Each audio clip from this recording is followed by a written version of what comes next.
Warning, IOMMU is disabled. This issue is 100% BIOS related. FACEIT requires IOMMU VTD SVM IOMMU to be enabled for kernel-level protection. Fix. Enable IOMMU in BIOS step by step. Step 1. Restart your PC. 2. Spam Dell or F2, depends on motherboard. Step 2. Enable virtualization. Go to Advanced BIOS settings.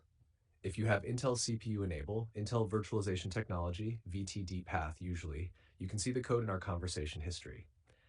If you have AMD CPU enable, SVM Mode, IOMMU path usually, you can see the code in our conversation history. Names may vary slightly by motherboard brand. Step 3. Enable above 4G decoding. FACEIT AC may still fail without this. You can see the code in our conversation history. Step 4. Save and exit. Press F10, save changes, reboot Windows. Step 5. Verify in Windows. 1. Press Win-R. 2. Type. You can see the code in our conversation history. Bot 3. Check. Virtualization-based security enabled. Hyper-V requirements? Yes. Step 6. Restart FACEIT AC. Close FACEIT completely.